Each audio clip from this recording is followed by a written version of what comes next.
Bonsoir à tous, bienvenue dans Point de Vue, l'émission où l'on discute de l'actualité du monde, même le vendredi, car ici on travaille sans s'arrêter ou quasiment. Je vous propose de nous consacrer pendant cette émission au sujet suivant. On va commencer par parler des déclarations très fortes de Manuel Valls, l'ancien Premier ministre, sur ce qu'on appelle aujourd'hui l'islamosphère. C'est une interview au Figaro Magazine, mais aussi ce matin chez nos confrères d'RMC, où Manuel Valls dénonce le communautarisme. Nous allons parler de la Catalogne, alors que le bras de fer continue entre Madrid, le gouvernement, le roi Felipe VI d'un côté et la Catalogne de l'autre. Eh bien, la France a annoncé clairement qu'elle ne souhaitait pas prendre parti. Nous avons botté en touche, comme d'ailleurs l'Union européenne.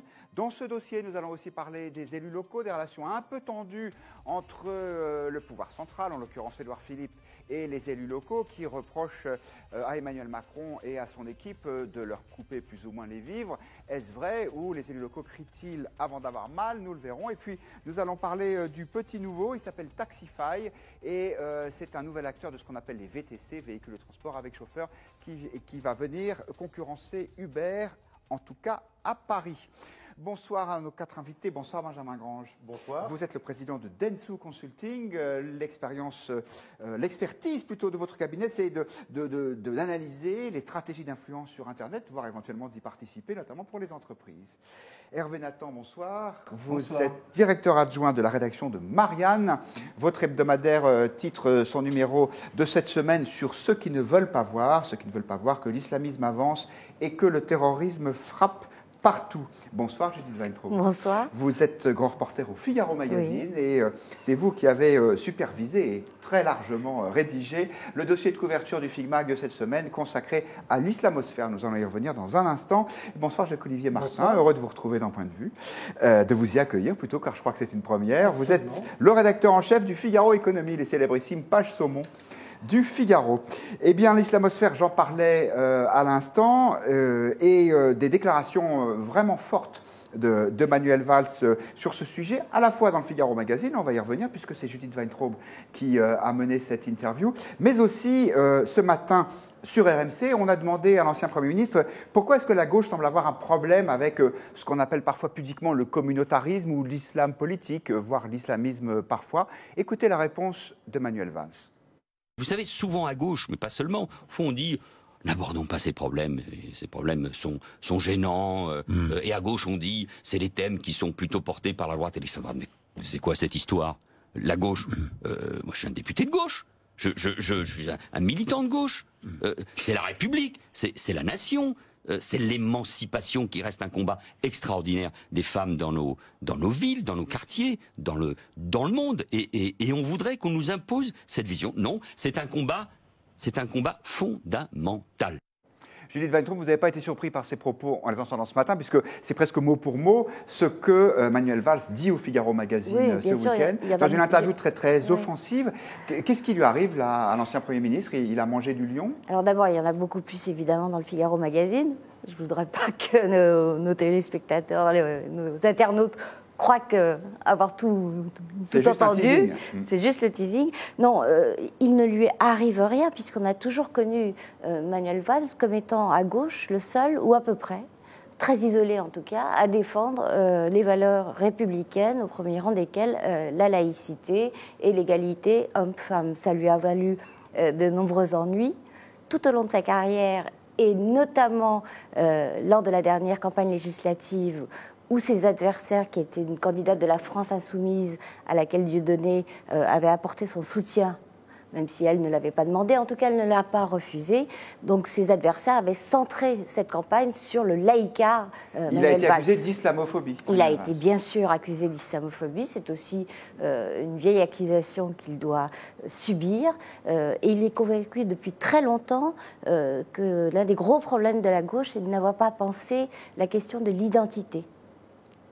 Et évidemment, ce trou béant laisse place à tout ce qu'on décrit dans cette semaine dans le Figaro Magazine. Hervé Nathan, est-ce que ce diagnostic d'Emmanuel Valls vous paraît juste? Il ne fait pas l'unanimité. Par exemple, on a Imran Narmi qui nous dit, là, sur les réseaux sociaux, Manuel Valls est un opportuniste haineux, alors que Pascal Cardin nous dit « Je soutiens Valls à 100%. Et vous? Il y a plusieurs manières de voir ça. Moi, la première remarque que je ferais, c'est que Manuel Valls a retrouvé une utilité sur le champ politique. C'est-à-dire que c'est un personnage qui avait été quasiment... Il a failli perdre quand même. Je sais que... Je ne suis pas sûr que les boîtes de données aient beaucoup pesé à Évry. Ça, on ne peut pas aller sonder les urnes.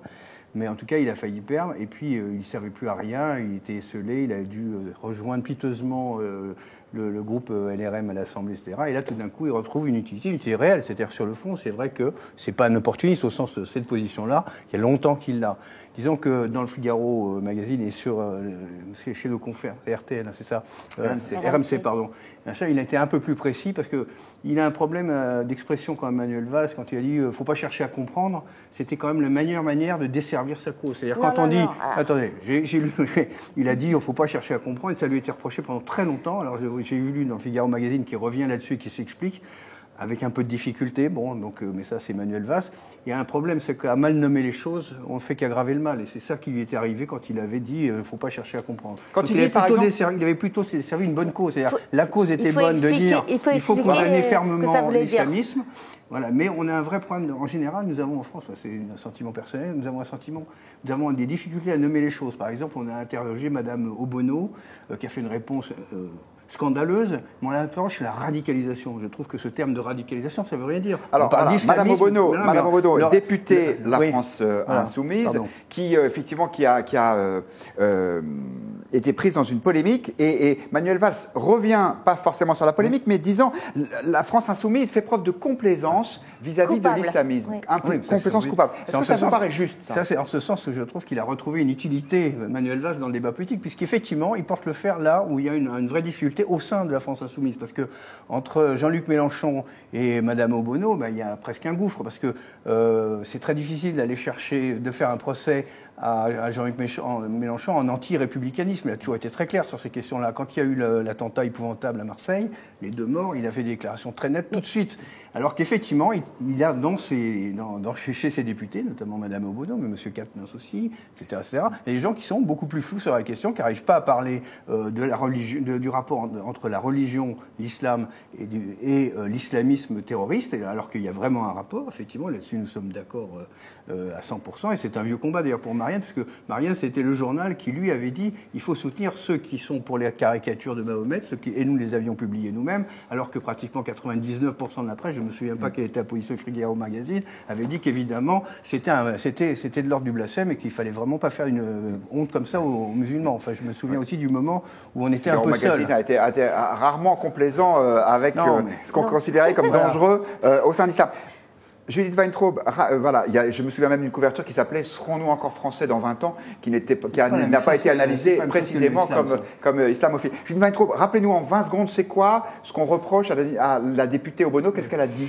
Alors, la députée Obono a dit que, par exemple, puisqu'on lui posait précisément cette question-là, c'était sur BFM TV, si un conducteur de bus refuse de prendre le volant parce qu'une femme l'a précédé, est-ce que c'est de la radicalisation? Alors elle commence à dire non, c'est du sexisme. Et là, la question est précisée. On lui dit est-ce que c'est de la radicalisation islamiste? Elle dit non. Donc la question est posée. Islamiste, elle dit non. Mais moi, je voulais aussi revenir quand même. Vous dites que très vite, pour qu'on puisse distribuer la parole. Mélenchon clair, Obono ambigu. Mélenchon n'est pas si clair que ça, puisque pendant le débat présidentiel, il s'est bien gardé d'être justement trop clair, et il a même dit que l'islam était trop souvent en position d'accusé. Il s'est même exclamé foutez-nous la paix avec les religions. C'était sa principale contribution à ce débat-là. Elisa nous dit c'est connu en politique, quand on baisse dans l'opinion, on tape sur l'islam. C'est le sujet qui fait parler tout le monde. Je n'ai jamais compris cette fascination. Jacques-Olivier Martin, quel regard portez-vous sur ce qui est une polémique ou au contraire l'expression d'un problème peut-être un peu caché, mais en tout cas qui préoccupe les Français?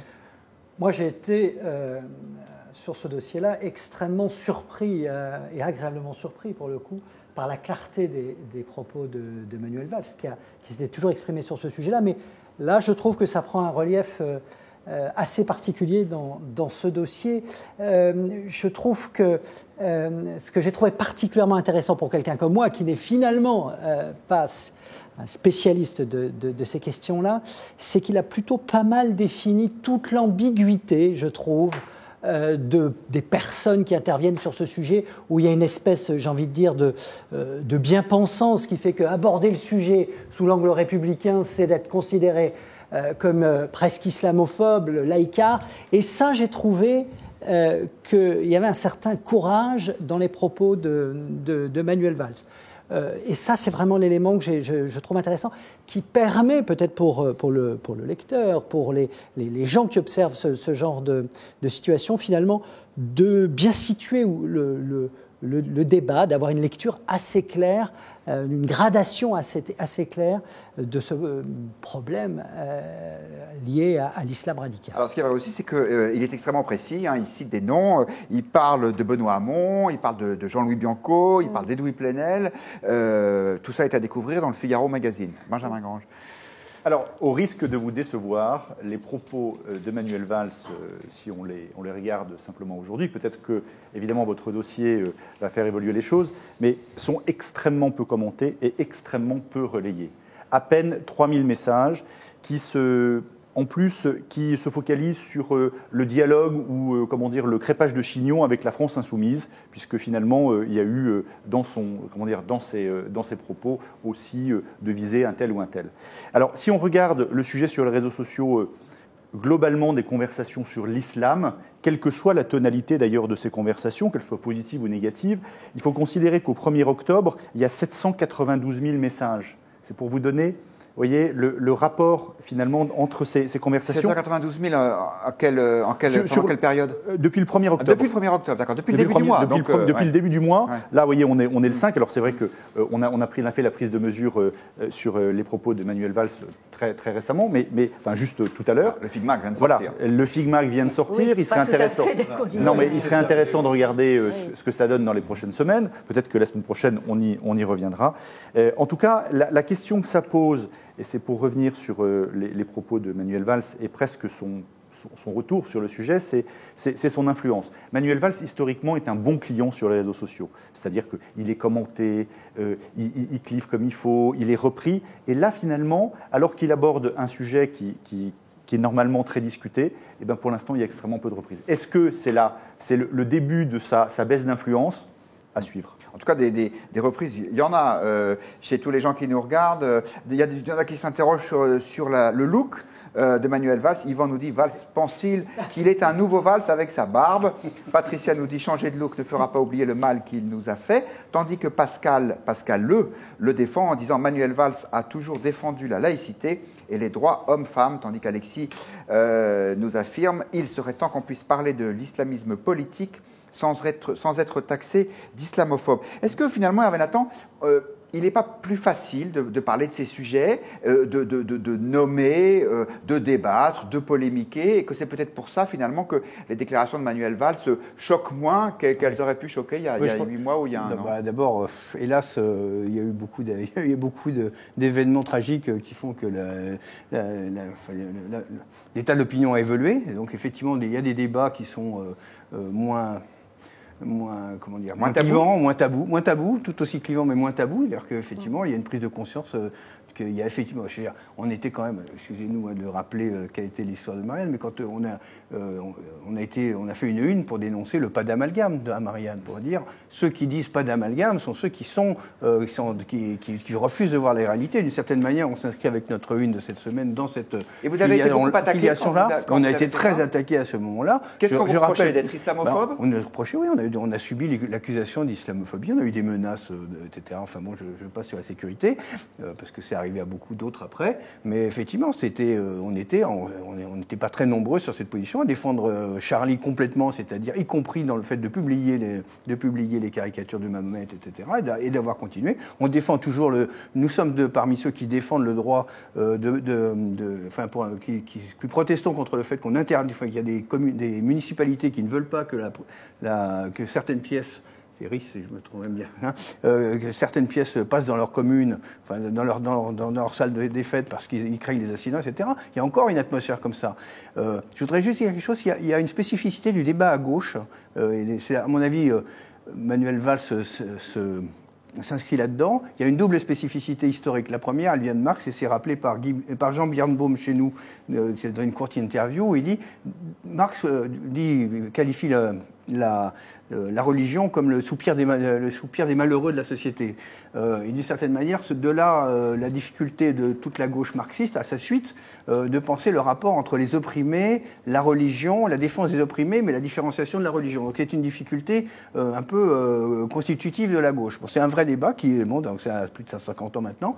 Et l'autre difficulté, elle vient du rapport au colonialisme. Il faut savoir que la grande césure que nous vivons encore en politique à gauche, c'est colonialisme contre anticolonialisme. D'une certaine manière, la gauche anticoloniale avait raison au moment de la guerre d'Algérie, et d'une certaine manière, elle avait raison contre François Mitterrand. On a oublié que François Mitterrand, il avait laissé passer 49 exécutions capitales de militants du FLN. Quand il était garde des Sceaux. Il était garde des Sceaux, il était garde des Sceaux, donc c'était lui qui a envoyé les demandes de grâce et disait faut pas répondre, quoi. Donc il a 40, voilà, donc c'était une époque comme ça où il y avait deux gauches, et la gauche anticolonialiste a eu raison historiquement. Le problème, c'est que ça se renverse. C'est que cette gauche, il y a une partie des héritiers de cette gauche-là qui pensent qu'on est toujours au même moment de l'histoire et du coup, c'est le cas par exemple de Madame Obono qui pense que nous sommes encore dans un rapport colonial, que la France est encore travaillée par le colonialisme et d'une certaine manière, les musulmans d'aujourd'hui correspondent aux sous-citoyens qui étaient les Algériens dans leur pays avant 1962.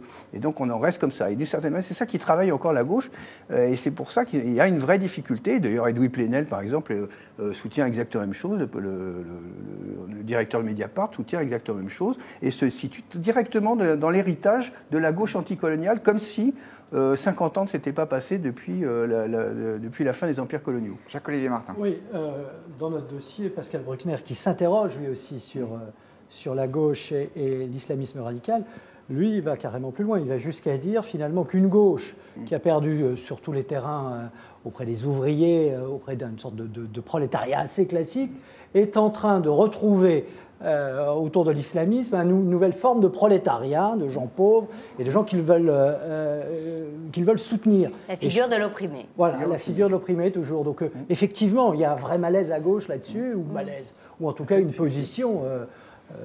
il y a un vrai clivage, oui. Mais Jean Birnbaum a une très jolie formule dans Marianne. Il dit « Plus les djihadistes invoquent les cieux, plus la gauche tombe des nues ». Et on a effectivement cette impression-là quand on voit les commentaires à gauche. Juste une précision.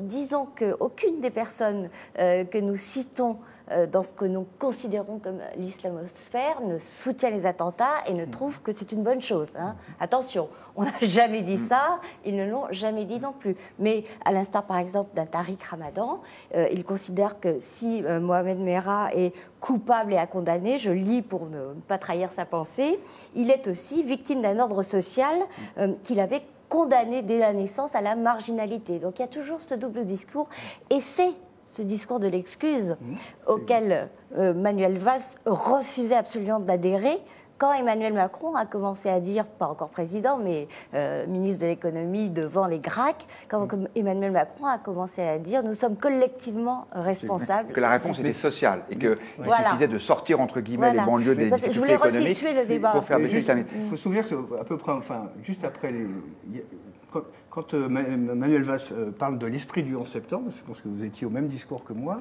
lui-même dit il y a des ghettos sociaux, lui-même dit il y a l'apartheid social. D'une certaine manière, c'est compliqué. Et c'est pour ça qu'on lui a beaucoup reproché cette phrase sur il n'y a rien à comprendre. Parce qu'il y avait beaucoup à comprendre, qu'il ne voulait pas dire beaucoup à excuser. Il a dit comprendre, c'est justifié. Voilà, en parlant du terrorisme. Julie Petro, qu'est-ce qu'on pourrait répondre de ce discours d'Emmanuel Macron? Absolument. Qu'est-ce qu'on pourrait répondre à Bribri qui nous dit je suis française convertie à l'islam, ou reconvertie à l'islam, je ne comprends pas pourquoi cette religion qui m'a remis dans le droit chemin dérange tant.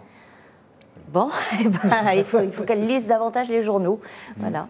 Qu'elle regarde la télévision, qu'elle voit, je ne sais pas où elle habite, mais qu'elle voit à quel point dans certains quartiers, il est de plus en plus difficile, si c'est une femme, de s'habiller comme on le veut, de pénétrer dans les cafés. Même France 2 a fait un reportage sur le sujet.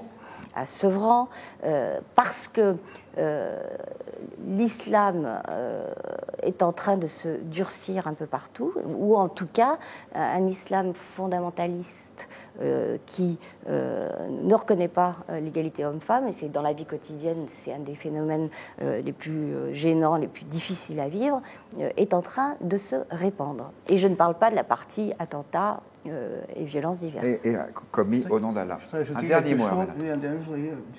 S'il faut répondre, je voudrais dire que, en fait, nous espérons beaucoup que les citoyens français musulmans prennent ce combat en charge. D'une certaine manière, certains le font, certains le font, et c'est cela que nous appuyons, fait qu'il faut appuyer. Kamel Daoud, par exemple. Voilà, on pense que c'est certain, Kamel Daoud en premier lieu, mais d'autres. Et d'une certaine manière, ce combat, il est à l'intérieur de l'islam et il est très violent. C'est-à-dire, on sait aussi que les premières victimes du terrorisme islamique, c'est souvent des musulmans. Parce que, par exemple, ils sont traités les premiers de mécréants ou de traîtres à leur cause, et qu'en fait, pour eux, là, c'est encore plus difficile. Et d'une certaine manière, on compte notamment beaucoup sur eux. En Irak ou en Afghanistan. En Irak, en Afghanistan, mais même dans certains quartiers en France. Ouais. Je vous propose de nous éloigner un peu de la situation française pour nous intéresser à la Catalogne. Je ne vous rappelle pas tous les épisodes précédents.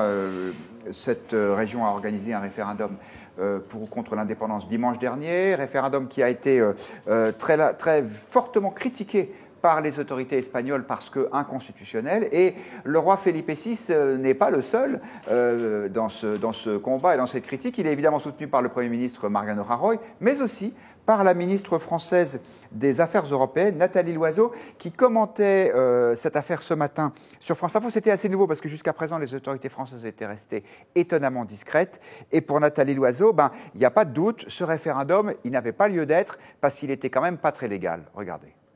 C'est une initiative qui n'est pas constitutionnelle et en Espagne, comme ailleurs en Europe, nous sommes très attentifs au respect de l'état de droit. Il nous arrive de pointer du doigt des États de l'Union européenne quand ils ne respectent pas l'état de droit. Là, cette initiative, elle est contraire à l'état de droit. Qu'est-ce qu'un pays comme la France doit faire dans ces conditions-là, dans un contexte comme celui-là ? Ne pas mettre d'huile sur le feu, ne rien faire, ne rien dire, qui complique une situation que de toute façon, nous n'allons pas, nous, Français, régler à la place des Espagnols. Nathalie Loiseau, que beaucoup de téléspectateurs et auditeurs ont découvert à cette occasion avec un langage parfaitement maîtrisé. Jacques-Olivier Martin, ça vous a surpris, cette attitude de la France qui refuse de se mêler de cette affaire ? Oui, j'ai envie de dire surpris au moins pour une chose, c'est que ce qui est en train de se passer est à proximité de la France. Oui, il y en a même en France des Catalans. Exactement, voilà. Et je crois qu'on avait... Quelque part, on est tous interpellés, en tout cas à titre individuel, sur ce qui se passe. On avait déjà eu un peu la même chose quand il y avait eu l'affaire en Écosse.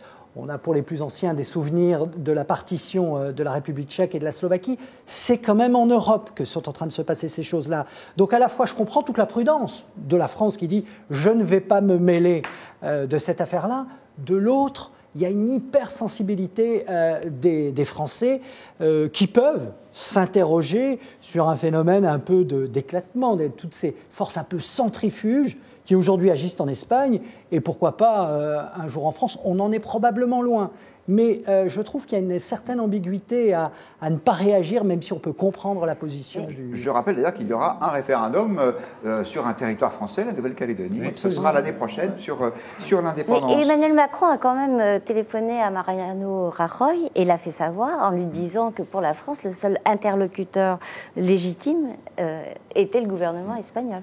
Je vous propose de nous intéresser quelques instants à ce que pensent les Français de ce dossier. L'Institut Odoxa a réalisé un sondage pour Le Figaro, France Info et Detsu Consulting, et ça tombe bien puisque nous avons son patron sur ce plateau. Alors Benjamin, on a posé plusieurs questions aux Français. On a commencé par leur demander s'ils avaient été choqués par ce qu'ils avaient vu, les images de violence, et de toute évidence, ces policiers espagnols molestant des gens qui voulaient aller voter, ça n'est pas passé. Non, ça n'est pas passé. Et d'ailleurs, si on reprend ce que dit ce sondage, 45% se disent choqués ou très choqués. Et si on prolonge ça avec le côté émotionnel que l'on peut retrouver sur les réseaux sociaux, il y a presque 12 millions de messages dans les 7 derniers jours qui finalement ont suivi ce que l'on a vu et qui a déclenché toutes ces réactions. C'est la photo de cette femme ensanglantée après avoir eu cette altercation avec la police à 10h du matin, le jour du référendum. Je complète ce que vous avez dit. Il y a 45% qui disent oui, nous sommes assez choqués, plus 34% qui disent oui, nous sommes très choqués. Ce qui fait près de 80% de Français qui disent qu'ils ont été choqués. Et alors, sur le fond du sujet, est-ce qu'ils sont pour, contre une Catalogne indépendante? Est-ce qu'ils ont un avis sur la question? Alors, c'est l'ambiguïté qui est aujourd'hui la résultante de ce sondage, puisqu'on peut dire que 52% des Français sont très partagés sur ce qu'il faudrait faire après le référendum. 52% disent on doit en tenir compte, et évidemment 48% disent c'est pas forcément sûr. Et quand on creuse d'ailleurs ce point-là, qu'est-ce qu'on dit?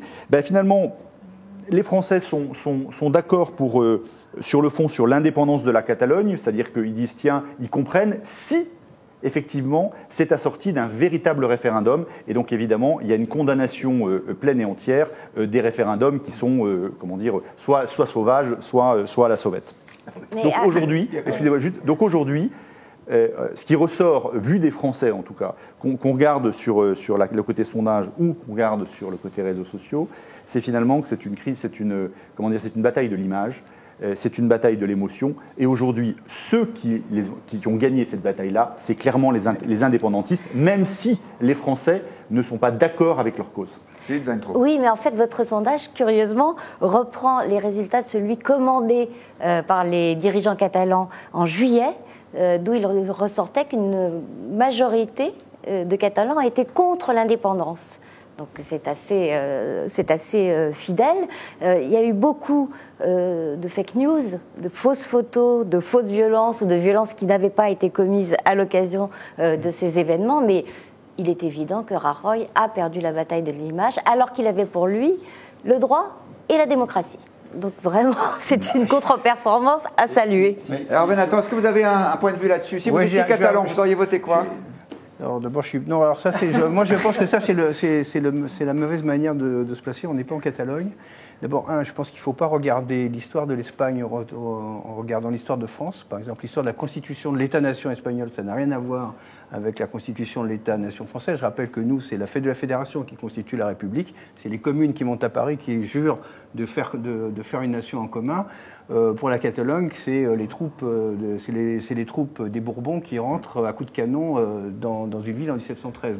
Le petit-fils de Louis XIV. Le petit-fils de Louis XIV, d'accord. Et c'est une expédition française en 1822, si je me souviens bien, l'expédition de Villèle, qui permet toujours aux Bourbons de, à nouveau, saigner la Catalogne à coups de canon. Et respect pour la culture historique d'Hervé Nathan. C'est-à-dire, les Français, par ailleurs, sans compter les troupes de Napoléon, etc., donc on a intérêt, les Français, à y aller doucement. Oui. Je rappelle que le dernier gouvernement qui était pour la non-intervention en Espagne, c'est à quoi m'a fait penser notre secrétaire d'État, c'est le gouvernement Léon Blum qui a refusé de donner des armes à la République sœur du Frente Populaire. Mais sur le fond, donc, on n'a quand même que des mauvaises nouvelles que des motifs. Sur le fond, il y a deux légitimités qui s'opposent, l'unité nationale. Sur le fond, je pense que les Français, ils se rappellent quelque chose de façon un peu subliminale. Ils se rappellent qu'une nation, c'est un plébiscite de tous les jours, comme disait Ernest Renan, et que ce que les Espagnols, le gouvernement espagnol, le gouvernement de Mariano Rajoy, doit faire cette démonstration-là avec les Catalans. Parce que pour le moment, qu'est-ce qu'on voit? On voit que dans un référendum effectivement illégal, mais à ce niveau de l'histoire, quand les nations se constituent, je vais vous dire, on trouve toujours une manière juridique de justifier le passé, l'avenir, etc. Je rappelle comment on a fait voter les Français sur l'indépendance de l'Algérie. Là aussi, on peut rappeler, le général de Gaulle avait décidé que les Algériens seraient indépendants. Il a ensuite fait voter une modification de la Constitution française pour permettre l'autodétermination des Algériens. Donc, on fait tout dire au droit qu'à un moment donné, il est dépassé. Donc là, on est dans un processus politique. Il se trouve que 40% des électeurs ont quand même réussi à exprimer quelque chose. Et quand 40% des électeurs, ça ne fait pas une majorité.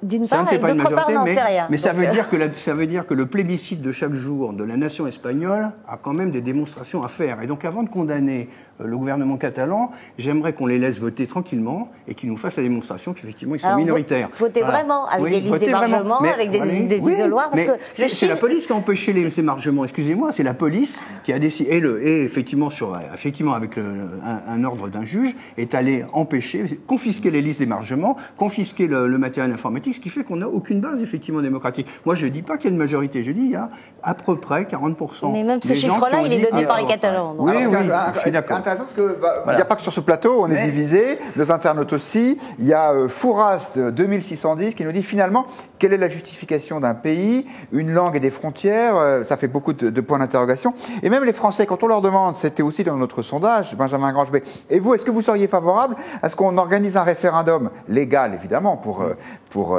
contenter Judith Weintraub ici présente, un référendum légal sur l'indépendance d'une région française, par exemple la Corse ou le Pays Basque, c'est extrêmement disputé, Benjamin. Là encore, on retrouve le côté très partagé des Français. C'est-à-dire que oui, il y a une volonté d'avoir des choses qui sont légales, mais en même temps, est-ce que c'est vraiment utile ? C'est encore une vraie inconnue. Ce que je voulais dire par rapport à ce que vous évoquiez, c'est que, on le voit très bien dans les conversations depuis 7 jours, c'est le vrai paradoxe, c'est-à-dire entre finalement un résultat qui n'est pas légal et qui n'a aucune valeur, on le sait, et en même temps une bataille qui a été perdue sur la forme. Parce que quand on examine les conversations, Mariano Rajoy totalise presque 1 million de messages négatifs.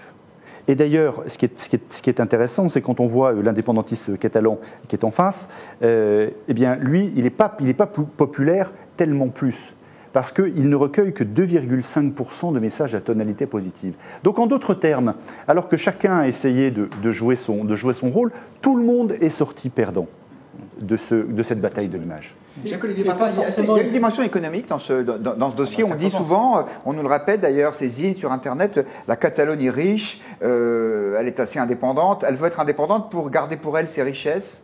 Oui, c'est une des régions les plus riches d'Espagne, ça indiscutablement, et surtout depuis notamment les Jeux Olympiques de Barcelone, où là il y a eu une accélération en réalité de la richesse produite dans cette région.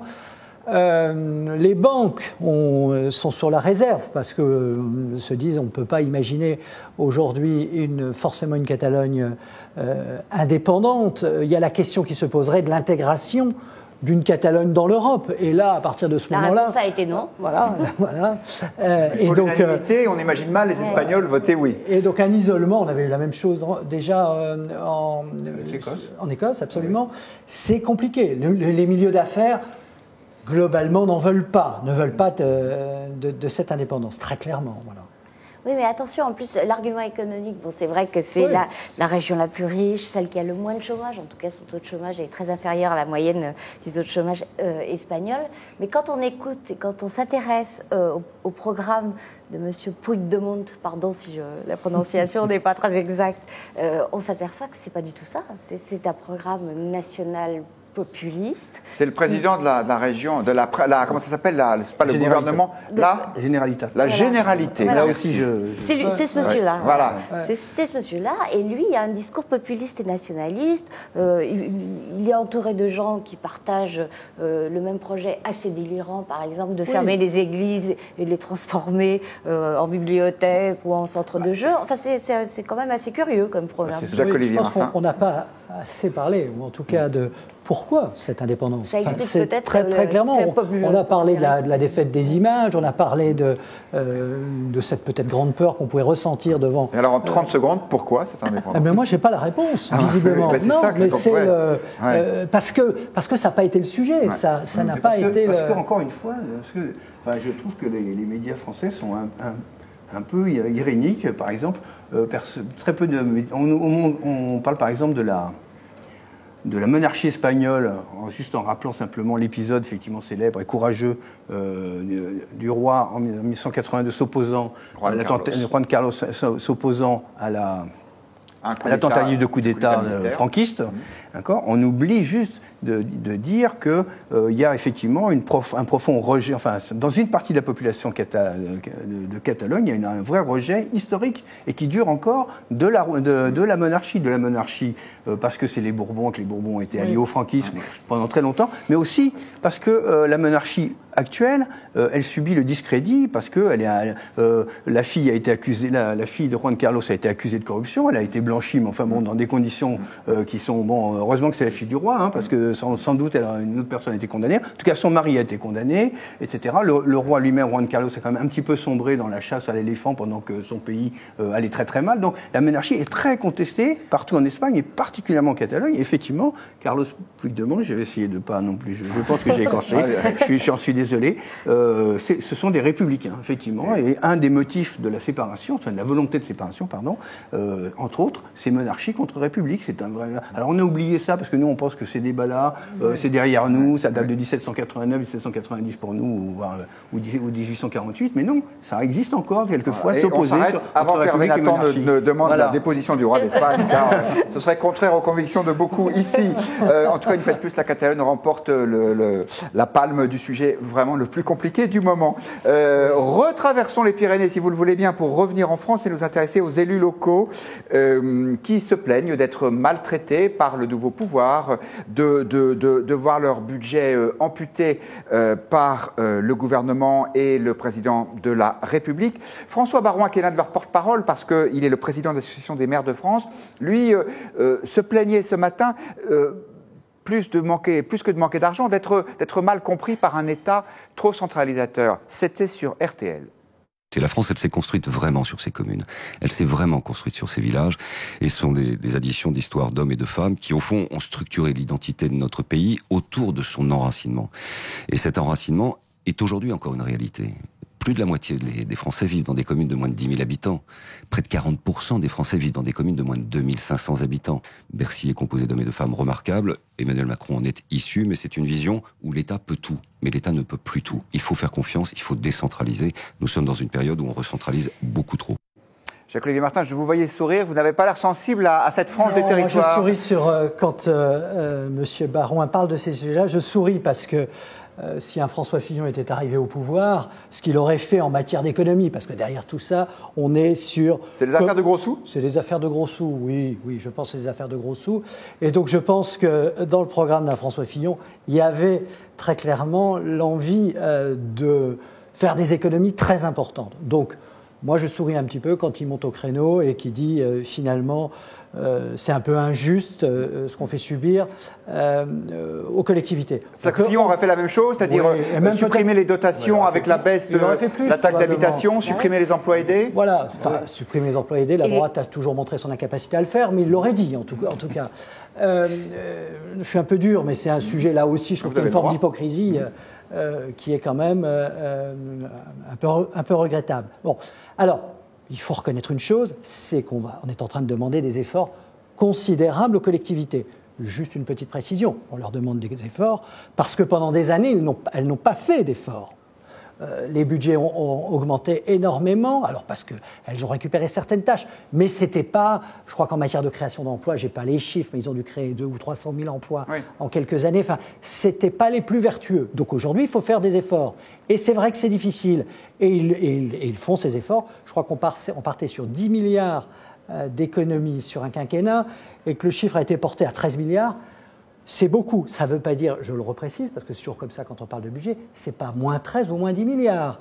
C'est par rapport à l'augmentation tendancielle, donc ce sont des efforts de quelques milliards, mais pas 13 milliards. Mais c'est vrai que c'est beaucoup. Oui, mais de là à crier, comme on l'entend là, je trouve que c'est très, très, très excessif. Alors, pour tous ceux qui n'auraient pas suivi la démonstration de Jacques-Olivier Martin sur le thème, ce n'est pas des vraies économies, simplement, ça augmente moins que ça aurait augmenté si on n'avait rien fait. Je vous propose la séance de rattrapage avec Édouard Philippe, le Premier ministre. C'était cet après-midi à la Convention nationale de l'intercommunalité. Notre objectif, c'est de faire en sorte que sur l'ensemble du quinquennat, l'augmentation de la dépense publique locale, et entendez-moi bien, mesdames et messieurs, l'augmentation de la dépense publique locale soit maîtrisée et qu'elle soit,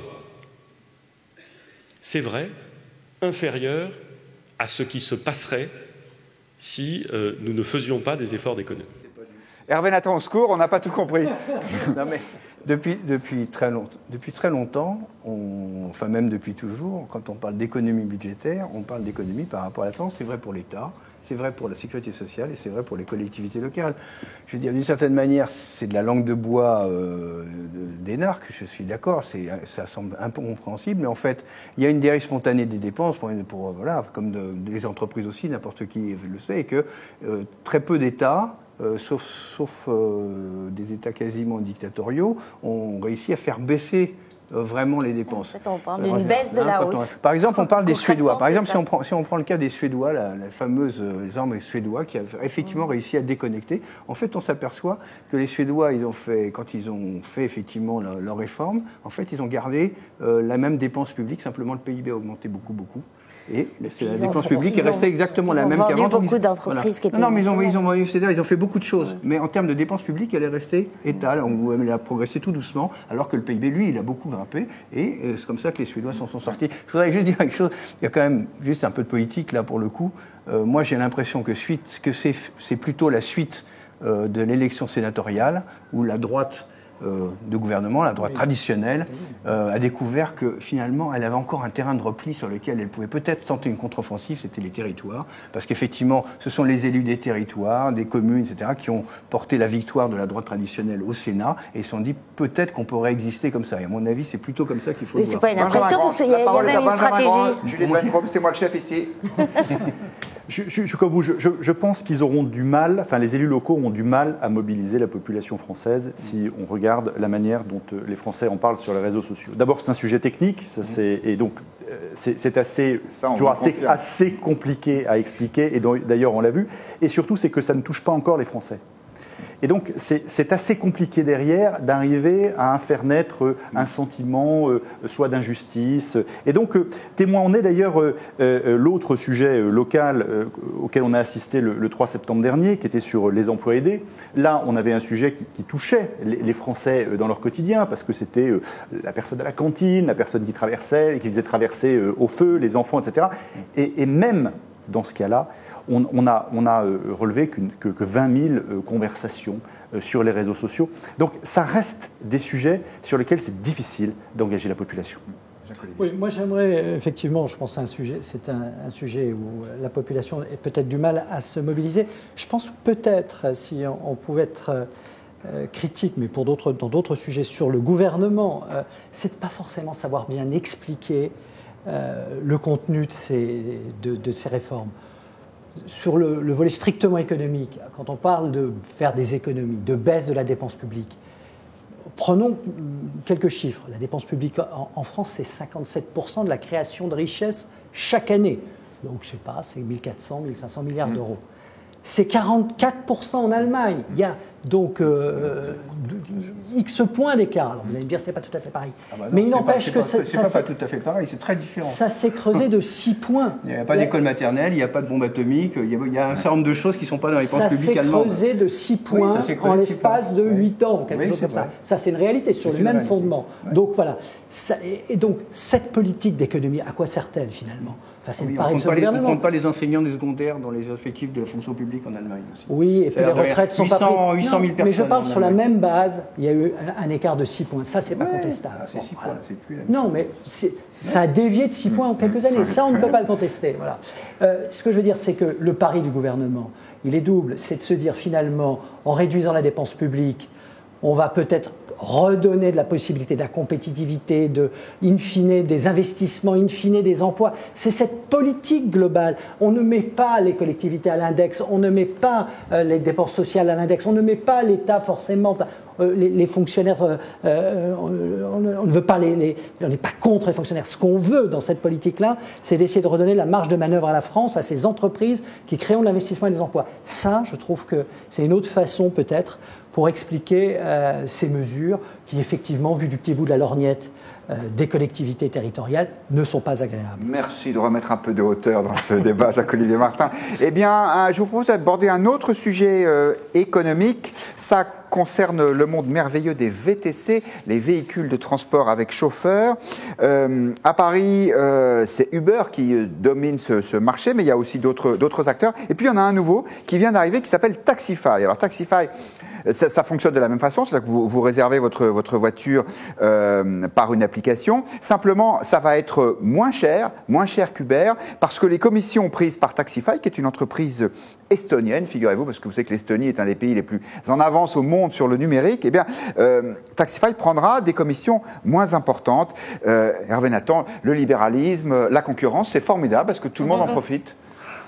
Enfin, c'est une question, pardon. Moi, j'avais compris que Taxify permettait aux chauffeurs de mieux se rémunérer que Uber, puisqu'ils prenaient une commission de 20% au lieu de 15%, si je me souviens bien des chiffres. Oui, c'est ça. 15%, 25% pour Uber, 15% pour Taxify. Voilà. Et donc, en fait, avec une commission meilleure, ils pouvaient surtout recruter beaucoup de chauffeurs et piquer ces chauffeurs Uber. Bon, d'une certaine manière, ça, c'est une manière de la bonne concurrence. C'est un mieux-disant social. C'est un mieux-disant social, pour le moment.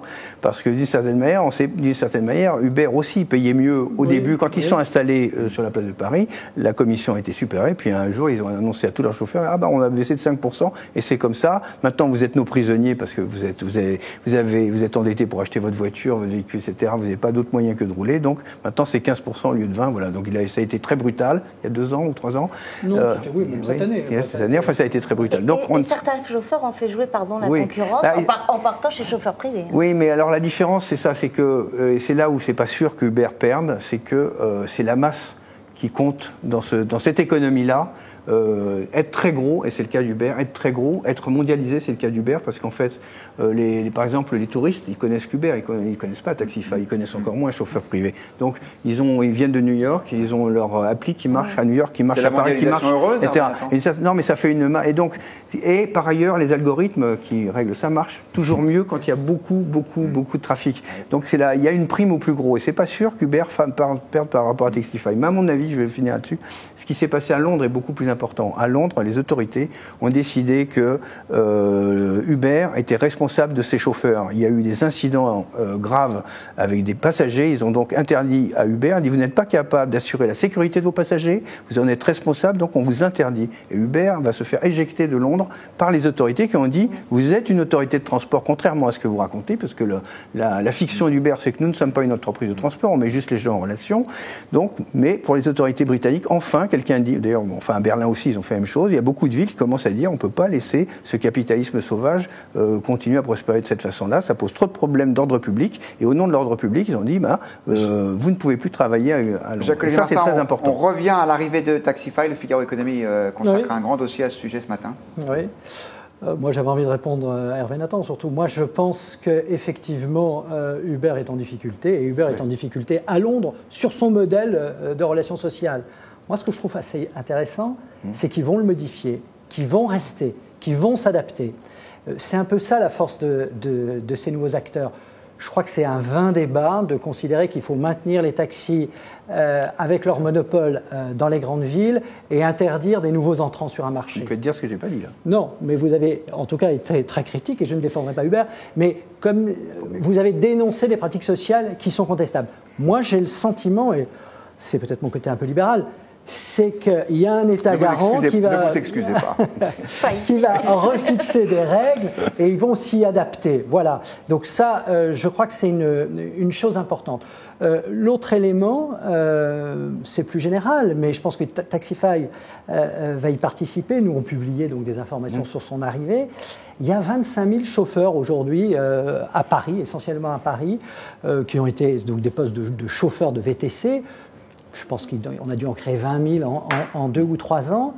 Je trouve que ça, c'est aussi intéressant, c'est une bonne chose, c'est-à-dire que l'arrivée de ce nouveau mode de transport est aussi source d'activité.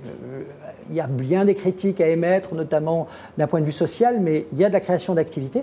Et puis, pour des gens qui n'avaient pas forcément d'emploi avant. Exactement. Et puis l'autre chose, moi, alors pour le coup, j'ai rencontré il n'y a pas longtemps le dirigeant de G7 qui est tout heureux, parce que lui est en train de se dire tout va très bien, je suis en train de gagner du chiffre d'affaires. Et je dis, mais comment vous faites ?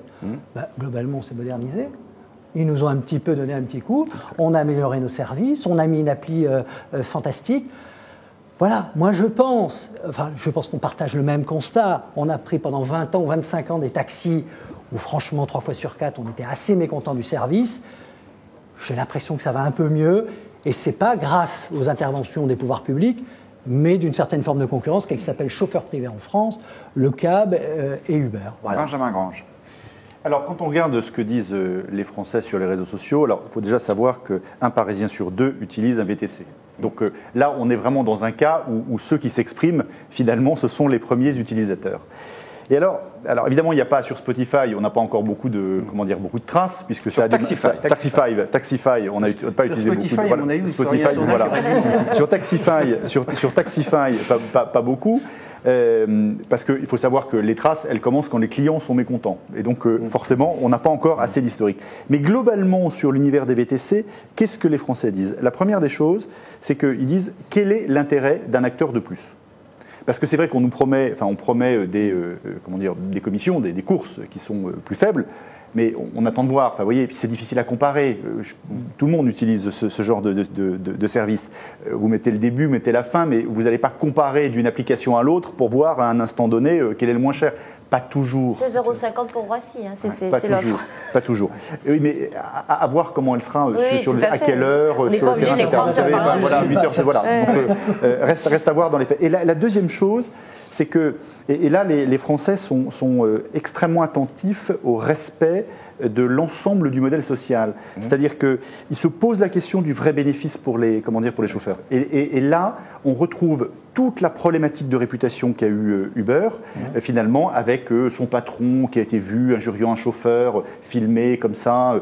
Il y a eu les problèmes, effectivement, que vous avez cités à Londres. Et puis, encore d'autres choses, de problèmes il y a eu des problèmes sociaux à l'intérieur qui ont donné lieu à des procès pour harcèlement. Enfin bon, il y a eu beaucoup d'histoires autour d'Uber. Donc on se pose des questions, ce modèle-là, il est sain ou pas? Merci beaucoup à tous les quatre. C'est terminé pour ce soir, mais Point de vue revient, même heure, même endroit. Ce sera lundi prochain. Bon week-end à tous.